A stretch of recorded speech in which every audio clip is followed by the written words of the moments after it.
The ജേർണലിസ്റ്റിലേക്ക് ഇറാനു നേരെ ഒരു ആക്രമണത്തിന് അമേരിക്ക മുതിരില്ല എന്നാണ് ലോകം മുഴുവൻ ഇപ്പോൾ വിലയിരുത്തുന്നത്. കാരണം ഏതെങ്കിലും തരത്തിൽ ഒരു ആക്രമണം അല്ലെങ്കിൽ ഒരു യുദ്ധം ഉണ്ടായാൽ നാശനഷ്ടങ്ങളുടെ തോത് അമേരിക്കയ്ക്കും ഇസ്രായേലിനും വളരെ കൂടുതലായിരിക്കും. അമേരിക്കയുടെ പ്രസ്റ്റീജ് യുദ്ധക്കപ്പലായ USS എബ്രഹാം ലിങ്കൺ നിമിഷങ്ങൾക്കകം കടലിൽ മുങ്ങും. പശ്ചിമേഷ്യയിലെ അമേരിക്കൻ സൈനിക കേന്ദ്രങ്ങൾ ഒന്നൊന്നായി ചാമ്പലാകും. ഇസ്രായേലിലെ പ്രധാനപ്പെട്ട നഗരങ്ങളെല്ലാം വെണ്ണീറാകുന്ന നിലയിലേക്ക് അത്യാധുനിക ബാലിസ്റ്റിക് മിസൈലുകൾ ഇറാൻ പ്രയോഗിക്കും. ഇതിൽ ആർക്കും ഒരു സംശയവും വേണ്ട. അതുകൊണ്ട് തന്നെ അത്തരമൊരു വലിയ തിരിച്ചടി ലഭിക്കാതെ എങ്ങനെ ഇറാനെ കടിഞ്ഞാണിട്ട് പൂട്ടാം എന്നാണ് അമേരിക്ക നോക്കിക്കൊണ്ടിരിക്കുന്നത്. പശ്ചിമേഷ്യയിൽ നിന്നുകൊണ്ട് ഈ യുദ്ധക്കപ്പൽ ഇവിടെ നിലനിർത്തിക്കൊണ്ട് ഇറാന് നേരെ ഒരു ആക്രമണം നടത്തിയാൽ അത് സങ്കീർണമായ തിരിച്ചടികൾ ഉണ്ടാക്കുമെന്ന് അമേരിക്കയ്ക്ക് ഏറെക്കുറെ ഉറപ്പുണ്ട്. പശ്ചിമേഷ്യയിലെ അറബ് രാജ്യങ്ങളിലെ സൈനിക കേന്ദ്രങ്ങളിൽ നിന്ന് അവരുടെ അനുമതിയോടുകൂടി അമേരിക്കയ്ക്ക് ഇറാനെ ആക്രമിക്കാനും കഴിയില്ല.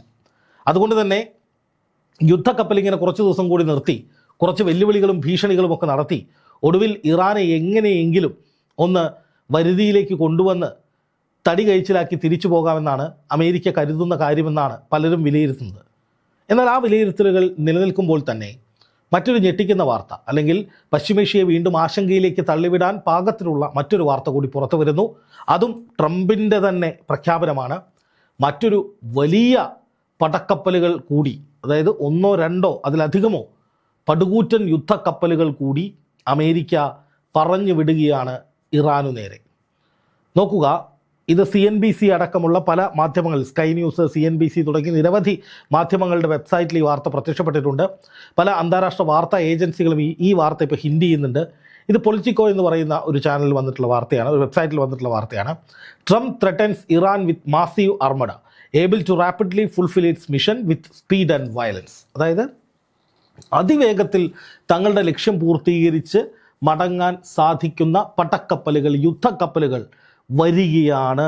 വൈകിട്ട് പ്രസിദ്ധീകരിച്ച, ഇന്ത്യൻ സമയം വൈകുന്നേരം പ്രസിദ്ധീകരിച്ച ഒരു വാർത്തയാണ്.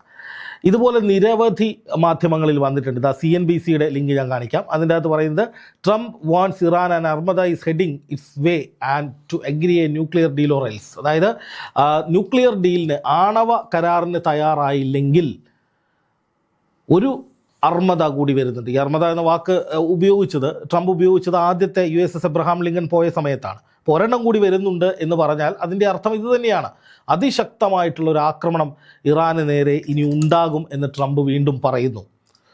അതായത് അതിവേഗത്തിൽ വയലൻസോടുകൂടി ആക്രമണോത്സുകമായിട്ടുള്ള ഒരു അതിഭീകര ഓപ്പറേഷൻ ഇറാന് നേരെ ഉണ്ടാകാൻ പോകുന്നു. അതിൻ്റെ ഭാഗമായിട്ടാണ് USS എബ്രഹാം ലിങ്കൺ അവിടെ വന്ന് കുറച്ച് ദിവസമായി കിടക്കുന്നത്. ഇനിയുള്ള കപ്പലുകൾ വീണ്ടും വരും. അതെല്ലാം കൂടി ചേർന്ന് മറുവശത്ത് മൗറീഷ്യസ് ദ്വീപിൽ നിന്ന് അവിടെ മുമ്പ് ഇറാനിലേക്ക് ആക്രമണം നടത്തിയ ബങ്കർ ബസ്റ്റർ ബോംബുകളുമായിട്ട് B-2 സ്റ്റെൽത്ത് ബോംബർ വിമാനങ്ങൾ കൂടി വരും എന്ന നിലയിലേക്ക് ഒരു വിലയിരുത്തൽ ഇപ്പോൾ അന്താരാഷ്ട്ര തലത്തിൽ ഉയർന്നു വരുന്നുണ്ട്. അതായത് അമേരിക്ക പൊട്ടൻ കളിക്കുകയല്ല, മറിച്ച് ഇറാൻ്റെ ആക്രമണത്തിൻ്റെ തീവ്രത കുറയ്ക്കുന്ന വിധത്തിൽ സന്നാഹങ്ങൾ മുഴുവൻ സജ്ജീകരിച്ച് ഒറ്റയടിക്ക് ഇറാൻ്റെ തന്ത്രപ്രധാന കേന്ദ്രങ്ങളെല്ലാം നിശ്ചലമാക്കി ഇറാനെ വരിഞ്ഞു കെട്ടാനാണ് അമേരിക്ക ശ്രമിക്കുന്നത് എന്നതാണ് ഇപ്പോൾ വരുന്ന ഏറ്റവും പുതിയ തിയറി. അതായത് നേരത്തെ നമ്മൾ പല വീഡിയോകളിലും പറഞ്ഞത്, അമേരിക്ക പറയുന്നു ഇറാൻ ഇങ്ങോട്ട് ചർച്ചയ്ക്ക് വന്നു, ഒത്തുതീർപ്പിന് ഇറാൻ തയ്യാറാകുന്നു, ചർച്ചയിലേക്ക് പോകാം എന്ന നിലയിലേക്കൊക്കെ ട്രംപ് ഒരു മൈൽഡായ സമീപനം ഇന്ന് രാവിലെ സ്വീകരിച്ചിരുന്നു. വൈകുന്നേരം ആയപ്പോഴത്തേക്കും നേരെ തിരിഞ്ഞു, ദാ വരികയാണ്, ഞങ്ങൾ ഇപ്പോൾ തകർക്കും, ഇപ്പോൾ തീർക്കും എന്ന മട്ടിലേക്ക് വന്നിരിക്കുന്നു. ഇപ്പോൾ ഇത് മാതൃഭൂമിയിൽ നിന്ന് വന്നിട്ടുള്ള ഇതുമായി ബന്ധപ്പെട്ട് വന്നിട്ടുള്ള ഒരു വാർത്ത, ഇന്ന് രാത്രി 8:10 വന്നിട്ടുള്ള വാർത്തയാണ്.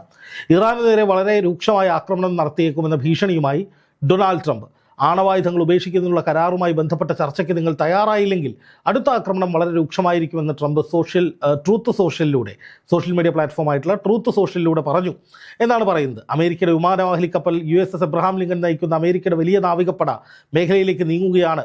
ആവശ്യമെങ്കിൽ വലിയ ആക്രമണങ്ങൾ അവിടേക്ക് നടത്താൻ കഴിയുമെന്നൊക്കെയാണ് പറയുന്നത്. അപ്പോൾ USS എബ്രഹാം ലിങ്കൺ തന്നെ വീണ്ടും ഇറാനിലേക്ക് നീങ്ങുന്നു എന്നാണോ, അതോ കൂടുതൽ അർമഡകൾ ഉണ്ടോ എന്നാണോ ട്രംപ് ഉദ്ദേശിച്ചത് എന്നതിൽ വ്യക്തതയില്ലെങ്കിലും കൂടുതൽ പടക്കപ്പലുകൾ അയക്കാൻ അമേരിക്കയ്ക്ക് സാധിക്കും. അമേരിക്കയുടെ കയ്യിൽ വലിയ പടക്കപ്പലുകളുണ്ട്. പക്ഷേ ഇവിടെ നമ്മൾ കാണേണ്ട ഏറ്റവും പ്രധാനപ്പെട്ട കാര്യമെന്ന് പറയുന്നത്, ട്രംപിൻ്റെ വാക്കുകൾ ഒന്നുകൂടി സൂക്ഷ്മമായി നിരീക്ഷിച്ചു കഴിഞ്ഞാൽ നമുക്ക് മനസ്സിലാകുന്ന ഒരു കാര്യം, ട്രംപ് അങ്ങനെയല്ലെങ്കിൽ യുദ്ധം നടക്കുമെന്നാണ് പറഞ്ഞത്. എങ്ങനെയല്ലെങ്കിൽ, ഒരു കരാറിലേക്ക് വന്നില്ലെങ്കിൽ. അപ്പോൾ ഇത്രയും നാൾ കരാറൊന്നും വേണ്ട, ട്രംപ് പറഞ്ഞത് ഇറാനെ അടിച്ചിടുമെന്നായിരുന്നു. അതിനു വേണ്ടിയിട്ടാണ് ഈ കണ്ട സന്നാഹങ്ങൾ മുഴുവൻ കൊണ്ടുവന്നത്. ഇപ്പോൾ പറയുന്നു കരാറാകാം, കരാറിലേർപ്പെടൂ, നിങ്ങൾ വരൂ എന്നുള്ള ഒരു അപേക്ഷയായിട്ടാണ് എനിക്കിതിന് തോന്നുന്നത്. അതായത് വലിയ ആക്രമണം നടത്തും, ഇപ്പോൾ ഇറാനെ തീർക്കും, കൂടുതൽ സന്നാഹങ്ങൾ വരുന്നു, അത് വലിയ സ്പീഡിൽ അതിവേഗത്തിൽ തീവ്രതയോടുകൂടി ഒക്കെ ആക്രമിക്കും എന്നൊക്കെ ട്രംപ് പറയുമ്പോഴും അതിനൊക്കെ മുന്നോടിയായിട്ട് ട്രംപ് ഒരു വാക്ക് പറഞ്ഞു വയ്ക്കുന്നുണ്ട്. കരാറിൽ ഒപ്പിടാനുള്ള സമയമുണ്ട്, നിങ്ങൾ ഒപ്പിട്ടാൽ നല്ലതാണ്, പിന്നെ നമുക്ക് യുദ്ധമൊന്നും വേണ്ട എന്ന നിലയിൽ. അതായത് ട്രംപ് മടുത്തിരിക്കുകയാണ്.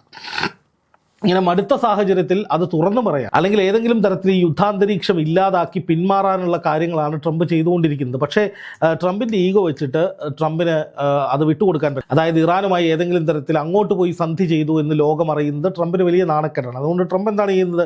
ഇങ്ങനെ വെല്ലുവിളിയുടെ ഭാഷയിൽ വലിയ തോതിൽ ഒച്ചപ്പാടും ബഹളവും ഒക്കെ ഉണ്ടാക്കി, നിങ്ങളെ ഞാൻ തീർത്ത് കളയും, കൊന്നുകളയും, തകർത്ത് കളയും, അല്ല ഇല്ല എന്നൊക്കെ പറഞ്ഞ് വലിയ പ്രശ്നങ്ങൾ ഉണ്ടാക്കിയിട്ട് ഒടുവിൽ അവർ വന്ന് സറണ്ടർ ചെയ്തു എന്ന നിലയിലേക്ക് കാര്യങ്ങളെ എത്തിക്കാൻ വേണ്ടി ട്രംപ് ഇപ്പോൾ പറഞ്ഞുകൊണ്ടിരിക്കും. അതെന്തായാലും ലോകരാജ്യങ്ങൾ തിരിച്ചറിയുന്നുണ്ട്. വിരട്ടലും അല്ലെങ്കിൽ ഇമാതിരി ഭീഷണികളും ഒക്കെ ട്രംപെ നീ കൈവച്ചാൽ മതി എന്ന് തന്നെയാണ് ഇറാൻ പറയുന്നത്. ഇപ്പോഴും ഇറാൻ പറയുന്നത് ഇങ്ങോട്ട് എത്ര സന്നാഹങ്ങളുമായി വന്നാലും ഞങ്ങൾ ശക്തമായി തിരിച്ചടിക്കുമെന്ന് തന്നെയാണ്.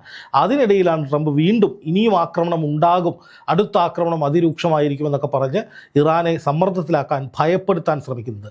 എന്തായാലും പശ്ചിമേഷ്യയ്ക്ക് ആശങ്കയുണ്ടാക്കുന്ന വിധത്തിൽ തന്നെയാണ് ട്രംപിൻ്റെ പരാമർശങ്ങൾ വരുന്നതെങ്കിലും അത് എത്രത്തോളം നടപ്പാകും, പ്രായോഗിക തലത്തിലേക്ക് വരുമെന്ന കാര്യത്തിൽ വലിയ സംശയം ഇപ്പോൾ ലോകത്തിനുണ്ട്. അടുത്ത ആക്രമണം രൂക്ഷമായിരിക്കും, കൂടുതൽ പടക്കപ്പലുകൾ വരുന്നു, ഇപ്പോൾ ഇറാൻ്റെ കട്ടപ്പുകയായിരിക്കും എന്ന മട്ടിൽ വീണ്ടും വീണ്ടും ട്രംപ് ഈ പ്രതീതി സൃഷ്ടിക്കുന്നത് പശ്ചിമേഷ്യയെ ആശങ്കയിലേക്ക് തള്ളിവിടാനും പശ്ചിമേഷ്യൻ രാജ്യങ്ങൾ ഇറാനിൽ എന്തെങ്കിലും സമ്മർദ്ദം ചെലുത്തിയിട്ട് ഒരു വെടിനിർത്തലിലേക്ക് പോകാനും വേണ്ടിയിട്ടാണ് എന്നാണ് ഞാൻ മനസ്സിലാക്കുന്നത്. എന്തായാലും നിലവിലെ സാഹചര്യത്തിൽ ആശങ്ക വർദ്ധിപ്പിക്കുന്ന വിധത്തിൽ ട്രംപ് വലിയ വെല്ലുവിളി ഇറാനെതിരെ നടത്തിയിരിക്കുന്നു. ഇറാൻ പോയി പണി നോക്കണേ എന്ന മട്ടിൽ പ്രതികരിച്ചിരിക്കുന്നു. ഇനി ട്രംപിൻ്റെ അടുത്ത നടപടി അത് യുദ്ധത്തിലേക്കാണോ എന്നുള്ള ഒറ്റ ചോദ്യമേ ഉള്ളൂ. അങ്ങനെയാകില്ല എന്ന് പറയുമ്പോൾ തന്നെയും ട്രംപ് ആയതുകൊണ്ട് ചിലപ്പോൾ അങ്ങനെയാകാം എന്നും നമ്മൾ ചിന്തിക്കേണ്ടതുണ്ട് എന്നുള്ളതാണ് യാഥാർത്ഥ്യം.